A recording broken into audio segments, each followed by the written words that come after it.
This is the Hidden Killers Podcast with Tony Bruschi. We are still talking with Bob Motta, criminal defense attorney and host of the podcast Defense Diaries. You can check it out at defensediaries.com. Absolutely awesome podcast.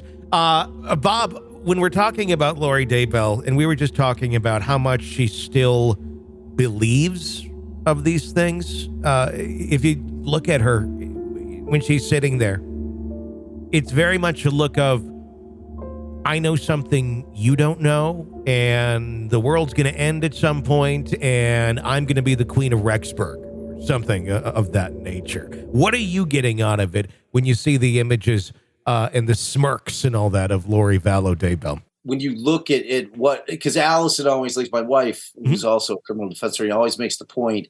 She's like, well, don't you find it convenient that all the people that ended up dying happen to be Lori's people aside from Tammy? And I said, but that was like her inner circle, and those were the non-believers. Mm-hmm. Like everyone that wasn't buying into what they were selling was a demon. Yeah, I mean, everyone. It was like her one of like Lori's brothers, demon. Her father, demon. Like they were all eventually going to die. Not because of any reason of money, sex, and power, but because they believed that they had to rid the earth of these demons, that they had to do this work for God by ridding these demons off the earth in order to secure their place as being one of the exalted. Yeah. So, man, yeah, dude, I don't know, man. It's like this thing, I'm like thinking about it all the time. I am too. I'm just like, my mind is trying to wrap around and understand it. What have you been surprised at all by the testimony from Melanie Gibb or Zulema or anyone on just how much they bought into this line of thinking and truly believed it as well? No, I mean, because like I've been like, I'm 53, man. I've been watching people buy religious philosophies of all types for my entire life, wondering, man, like, and again, like I'm not trying to besmirch anybody's faith. I'm allowed to have my own thoughts on the matter. Sure.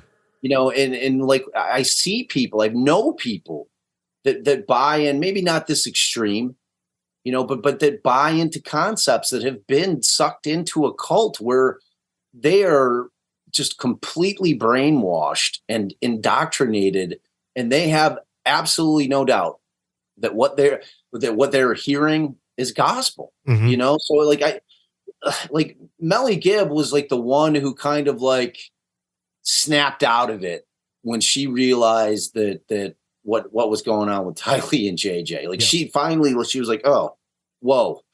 It's like, because even when you're listening to Zuluma's testimony, like they really had to pull it out of her. Yeah.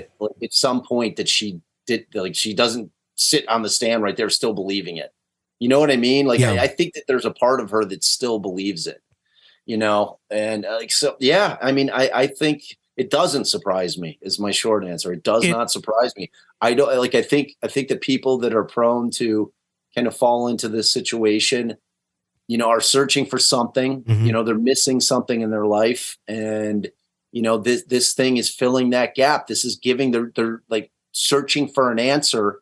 Like they're not satisfied with like the unknown. Yeah. They don't like that. That scares them. They like having an end game, and this is the end game to them that makes the most sense. So I think they buy it, man, like completely, like not kind of. I think they're all in on it. I mean, because there's no other rational explanation. You know what I mean? I mean, it's like when you hear the things that they were told and that they were taught, and if the first thing in their mind isn't like, wait a second, what? Like if they're instead like, oh, now it all makes sense. Then you've got somebody in terms of like a leader of a sect like this. Then you got a true believer. And that's who they wanted to that's who they had to surround themselves with. And it makes me wonder how many people out there who are watching this or listening to the testimony are, and again, I'm not knocking any religion either. Everyone's entitled to it, but that are going, oh, I can see that. Maybe not necessarily to the extreme, like let's go kill your kids, they're zombies, but more so like, oh, I had this conversation with Jesus, or I had this or that. And some of the testimony, it's like, well, that kind of sounds like a lot of, different type of religious beliefs that most hold tenets to. But then they dip into the very extreme as well. But I'm almost wondering how many people are almost relating to some of the things. The bigger question, Tony, is like how many people on that jury Exactly. are LDS, dude? Yes. Like I don't know, because look, at the base of this thing, it's still the Church of Jesus Christ and the Latter-day Saints. Like that is the basis of this subsect.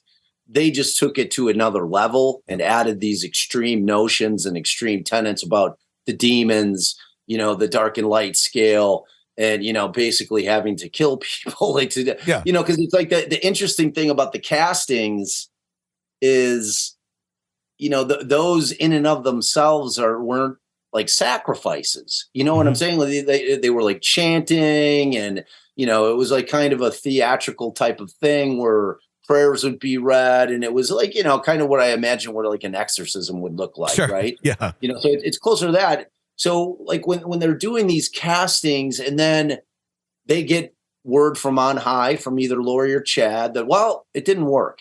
Good old Ned is, Ned survived that one. So you got to go back and do it again. Like as these people are hearing it, they're not asking those questions like, well, how do you know? Yeah. So can you just tell me, like me as an inquisitive guy would be asking, all kinds of questions that would really, really irritate them, and then maybe they have some kind of answer or maybe they don't. But, I'm asking, well, Chad, how did you know that Charles was a demon? Mm-hmm. Was it as simple as that he wasn't buying what you were selling, so therefore he becomes a demon? Or because he was upset that Lori abandoned him and his kid for 58 days. That made him a demon. Like, what is it because he changed the beneficiary on the life insurance? Did that make him a demon? You know what I mean? It's like none of these folks ask those questions, but the question then becomes, did they feel that it was their place to question the people that they sought or, that they saw as the leaders? Mm-hmm. It's like, it's kind of that same thing. Like if you're Catholic or any of the religions that believe that Jesus Christ is the Son of God, if he were to come down and you were to ask them, would they start grilling him, about the questions they have about, did you really make, water into wine? And, you really split, it's like they're not going to do that. You know what I mean? Because that's somebody that that would be seen as blasphemous, So it's like, maybe those questions where logic would dictate that you would be asking those questions, maybe the fact that they're so indoctrinated, stops them from asking questions that they may have. And then maybe through the teachings, they get some things that reinforce. Because look, if you're leading a cult, you have to realize that people may question the faith at some point, right? Mm-hmm. So you're building in allegories that are going to suffice the people that are listening to what you're saying, anticipating what those questions might be. You know what I mean? So when they're creating, when Chad's writing his books, he's anticipating those questions and trying to get in front of them by answering. You know what I mean? It's the whole thing is absolutely fascinating, man. One more thing I want to add in here before we wrap it up. The question I have is, where did they come up with the names like Ned Schneider and things like? If you're going to pick demon names, Ned Schneider's your demon name? I mean, really? Ned. Good old Ned. I was like, every time I think of Ned, I think of Ned Flanders. Yes. So immediately, the vision of the demon Ned is literally Ned Flanders from The Simpsons in my mind. Yeah. Right. I'm like, man, he got he was taken over by Ned Flanders. He's such a sweet guy. It's like, I don't know, man. Yeah, Alice, I had the same comment. I mean, they got a little better with the third demon name. The first two were very generic, white dude sounding names. Yes, they were. and then the third one sounded a bit more demonic. So I don't know where they came up with them. That would be one of the questions if I was had the ability as a prosecutor to question Lori where they came up with the demon names. I would have just done it not because it was relevant to the case, just because I want to know. Exactly. How did you do this? Right. Why did you come up with a better demon name than Ned? This is an examination of the hidden human condition. This is the Hidden Killers Podcast with Tony Bruschi. It really is like something straight out of a horror movie. without a doubt. Bob Motta, thank you for joining us, criminal defense attorney. He hosts Defense Diaries podcast. You can go to defensediaries.com and find that super, super interesting one. Highly recommended by all of us here at Hidden Killers. My name is Tony Bruschi. You can follow me on Twitter at TonyBPod. Stay with us.